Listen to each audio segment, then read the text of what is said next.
the moonlight, through the ancient boots, it's the style of life. With every turn, escaping shadows by. That's a good girl. Good evening, treasure seekers. This is Blake coming to you live for real from New Mexico, and joining me as always from Washington State, it's Bryn and Cody. How's it going, guys? Good evening. We totally just started like 2 minutes ago. It like never hit the go live button, so we're like asking for people to confirm that we were doing it in the chat. Well, Emma and Jam are in the chat, and they literally said they have to hit the live button, ha ha ha. So they knew exactly what was happening. So well done. Rookie mistake. Well done. We have some exciting news to share. I think it answers a lot of questions about our Unbreakable Thread and the connections there that we'll be discussing.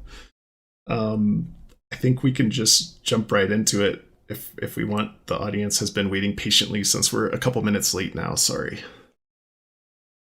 Yeah, I think that's fine. So yeah, a little bit of context here. We had emailed Nicole Giselle, who's the illustrator of our Unbreakable Thread. You might recall that in There's Treasure Inside, John Collins Black does shout out in the beginning of one of the chapters that he's publishing this children's book. Our Unbreakable Thread talks about his children's book company and says there might be one or two clues within our Unbreakable Thread that are related to There's a Treasure Inside. So we had reached out to Nicole Giselle in April, actually, to ask her for an interview for the podcast.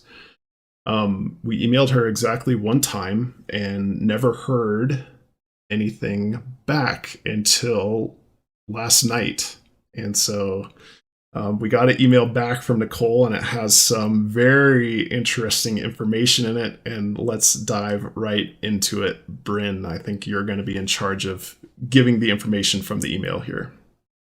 Yes. So she sent us a very nice long email. She included lots of information, so she was very generous and thoughtful with her time. So we're going to read the key information that she provided from her email that we think is relevant to the treasure hunt here. So from the top, I just listened to the podcast you put up on the book. You got a few things right. For one, the art director did Photoshop my artwork in several ways.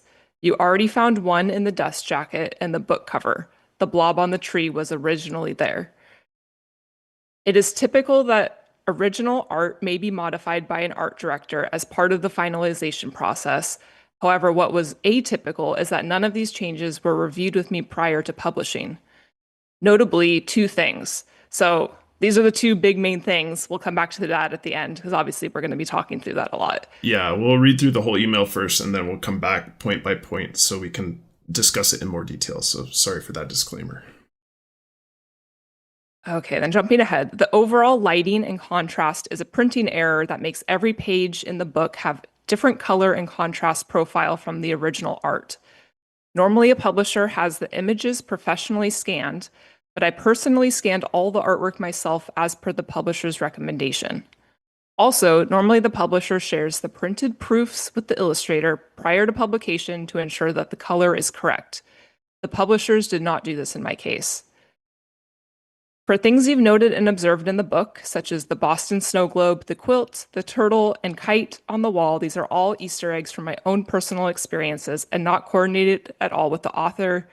The things you noted are purely coincidental. In fact, every page was conceptualized by me and was workshopped with the art director. I never spoke to the author, and it is typical for authors and illustrators not to converse too much during the process. The author gave only one note, and that was to make sure the skin color of the family matched his own. The artwork is an homage to my personal experiences, my hometown in Brooklyn and Boston, my childhood, and my own experience with growing my family. I hope that future inquiries about my art will be about the work and the process itself and not about the treasure hunt. Yeah, so let's just put that right up front.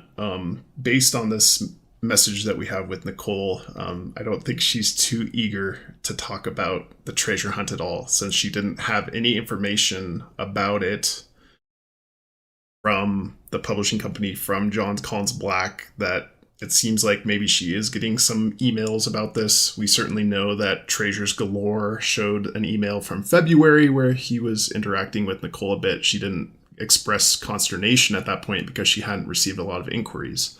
So that might be ramping up, is my guess. And so she wanted to use our platform to say she doesn't want to talk about the treasure hunt. She's giving us information here to distribute to the audience. But yeah, the request is, if you're going to email Nicole, it needs to be about her art and her works, nothing to do with the treasure hunt from this point forward. So just wanted to put that up front.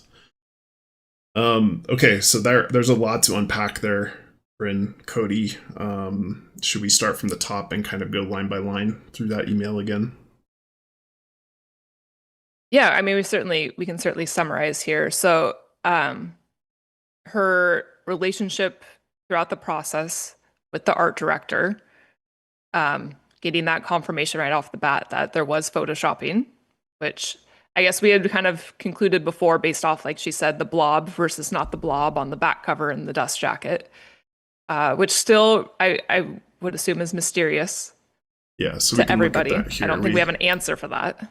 We don't, but yeah, what Bryn is referencing here is on the dust jacket, there's this tree that has a little bit of a green blob coming out of it, and then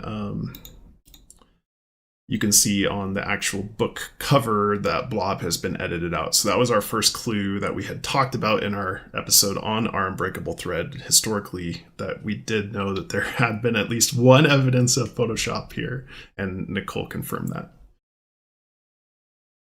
And then she says, it's typical for original art to be modified by an art director. However, it was atypical to not review those changes with her. And so I guess I could see where, if they've taken this book that was probably close to being done, and then they're going to go ahead and add in clues, I could see where maybe they're not wanting to share that back, or, whatever the reason, she didn't have eyes on these changes. So do we want to go ahead and jump into what these changes are? Yeah, I think that's the most critical thing, and why we say we have hard evidence of a potential Yes. clue here. All right. So the first thing, well, should we do one by one, or do we want to just say both? Read that whole thing again, just that it's... Yeah, read the couple sentences leading up to it, because it really builds Okay. up kind of the significance of it. It is typical that original art may be modified by an art director as part of the finalization process. However, what was atypical is that none of these changes were reviewed with me prior to publishing. Notably, two things. Da da da. All right, and what's the first thing? I'll pull it up here. So the first thing is the purple butterfly on the title page. So right here, you can see at the title page, there is a purple butterfly. That was a piece of work that was not as part of Nicole's original artwork and was added in after the fact, and was not given to Nicole as proofs prior to publication. So this was added in after the fact by quote unquote the art director, which certainly could be John Collins Black. Right. Do we want to get into the next one, or do we want to dive into this a little bit? I think we dive into this one. Okay, let's dive into this one.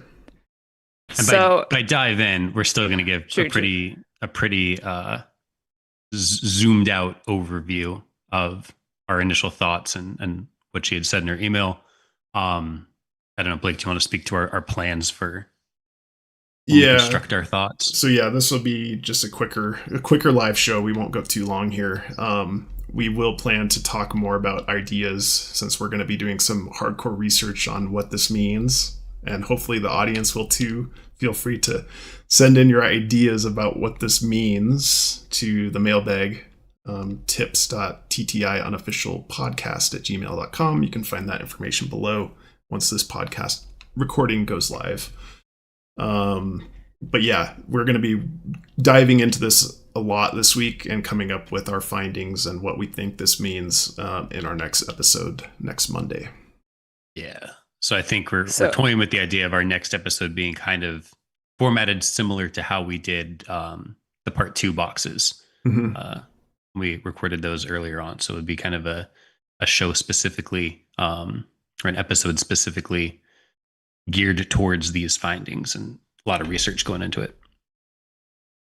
So I will say that as soon as we found out that this butterfly was added in, and if you take a closer look at the butterfly too, it's definitely a different style. Blake pointed out that it's much more like intricate than Nicole's artwork could have been with the watercolor art that she was doing. Has some pretty fine lines to it that don't necessarily fit. So once you know that it was added and not part of her artwork, it seems clear that it doesn't fit in. But it was probably a few seconds after we saw that this butterfly was added into this copyright page, dedication page, that I about jumped out of my seat and realized that this solves the symbol on the copyright page and there's treasure inside.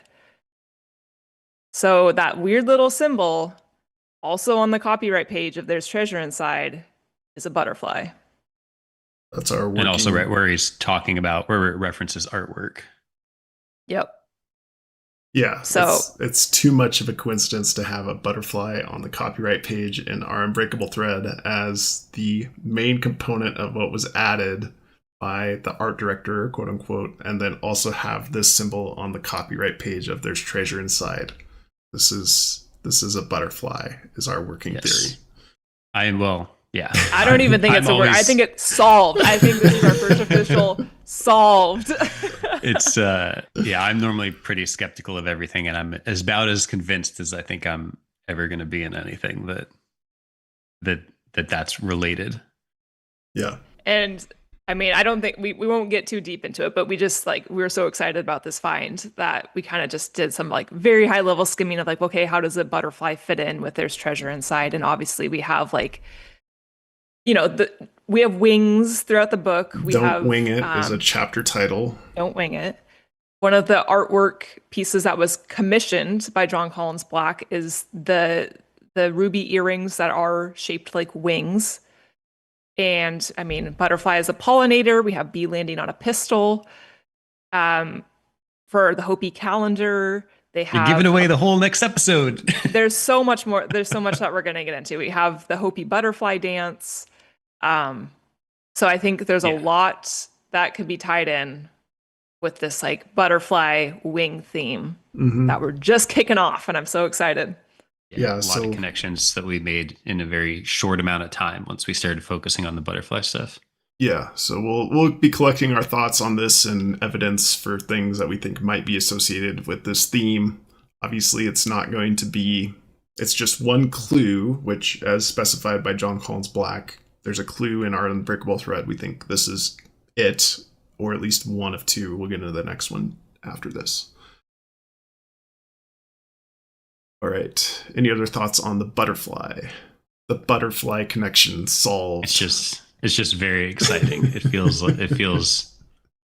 very substantial. Yes. Cody agreed. ran up a flight of stairs to come look at my computer when we found this.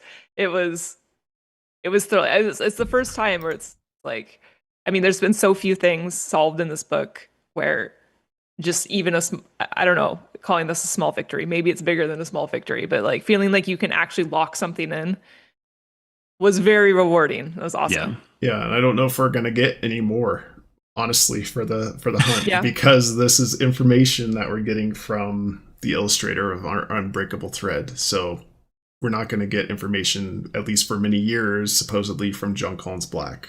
So anyway, this may be few and far between, so that's why we felt the need to report this out right away. Okay, And so the what's second thing that she says were obviously modified was the baby's hairline in the opening spread. So we had a little bit of discussion on what is considered the opening spread. To me, it was straightforward that it was this, like the first spread, like page 1, page 2 of the actual story. And I guess I felt confident that this is what she was referring to because the hairline on the baby is also very distinct and like geometric in a way. And so that feels like that is what she is speaking to, that this was modified. You better believe I'm back on my outlines. I got the tracing paper back out last night. It's just so odd. So like, why would yeah. a hairline of a baby be altered in Photoshop? It doesn't make any sense to me. Yeah, especially coming off the butterfly one where we made like the immediate connection and we're all excited. The second one, it's like, hey, we weren't even 100% sure where we're supposed to look. I'm sure Bryn's about to talk about the other interpretations of what an opening spread could be. But then, yeah, B, to have this one be kind of so ambiguous after the other one was like our first feeling of something being kind of more clear and concise. Yeah, and I feel like if it was an instance of like the publisher, art director, JCB, whoever, not liking the shape of the hairline, like, and then just wanting to change it for aesthetic reasons, that feels incredibly nitpicky, and that there would be other little things that she would have pointed out that were just kind of like touched up in a way that she noticed. Where this, I think, also has to be intentional. I mean, just look at it. Like, it's very geometric. I feel like it's a little Playmobil hair hat that you stick on a cap. Like, yeah. So, do you have thoughts on this? I mean, I have a leading theory right now, but I think that at least this is as far as I've gone. Okay. I think tracing paper. You could imagine that this kind of looks like the outline of Maine to me. That's just my gut reaction, at least the right side. But yeah, it's very confusing to me why somebody would Photoshop that at all. It doesn't make any sense. Yeah. And I mean, he said what? A clue or two. Mm-hmm. So I would think like the hard clue in his mind is the butterfly. And then, I don't know, maybe something like this where they changed it was like, it kind of looks like that now. So it's maybe not as hard of a clue. It's hard to say. But these were the two things in addition to the blob on the back, dust jacket versus cover. So I guess we have 3 confirmed Photoshop instances now. Okay. And you guys can still hear me. My Zoom has frozen. Can you hear me still? Oh yeah, I can hear you. Yep. I'm not going to click anything in case it shuts down Zoom. So everybody is now stuck not seeing us and seeing this, as the chat calls, a baby Trump. So sorry about that. So we'll try to wrap this up fairly quickly. Sorry about that. Well, we got through the big live news. show hiccups. Yep. All right. Do we want to talk about other interpretations of the opening spread, or are you guys both pretty sold that this is what she was referring to? I think that's open for debate still. No, for debate still? Yep. I mean, opening spread also could be like, when you first open the cover of the book, there's like the two, I mean, it's a spread, I guess, that has all the framed artwork. Mm-hmm. But in that page, there's so many babies. So like, yes. I think she would have clarified which one she was talking about. Yeah, that's true. We may be able to ask her one more question. She said, if you have any further questions, let her know. So maybe that's something to confirm, but I would like to hear your guys' opinions and from the audience maybe during the next episode.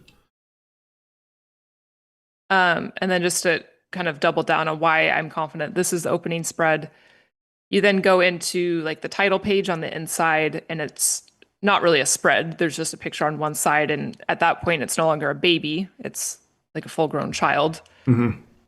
And then after that, on that title page, that spread, or sorry, the copyright page, that spread is just the husband and wife pregnant, so there is no baby. Mm-hmm. And then you get into this, which I think has to be considered the opening spread with the baby. Okay. Excellent. All right, so that's the main breaking news. You guys want to talk about anything else during this episode, or should we cover more of our thoughts during next week's episode? I'm just really excited about her straight up saying that the butterfly was added and the fact that it just so immediately clicked. Probably because in the last episode, the one that just got uploaded today, we were looking at other theories for that that little kind of B8 shaped icon. Mm-hmm. So the fact that just immediately clicked was just, it was an excellent feeling. It feels Big win. Big win. God, it feels good. And then I think we should reiterate kind of the tone of Nicole, the illustrator's email.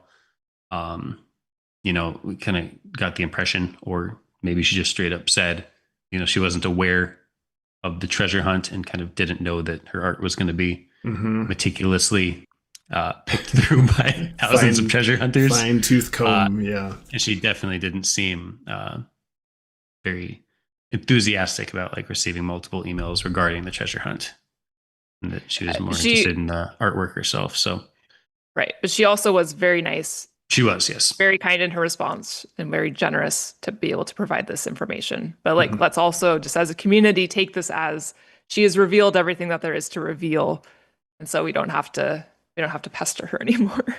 Yep. All right, breaking news: we got our first super chat for $5. Oh, I can officially say this is the first $5, the first money that we've made on our podcast. Hooray!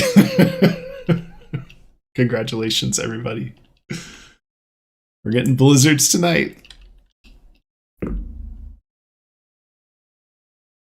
All right. I think I probably lost Bryn and Cody finally, so I'm going to shut this down. We will try again another live. Thanks everybody for being so nice in the chat, and we will work on our technical issues here. But thanks for tuning in, and we're interested to hear other opinions on what this butterfly theme might mean for Treasure Inside. So thanks everybody for tuning in, and we will catch you next time.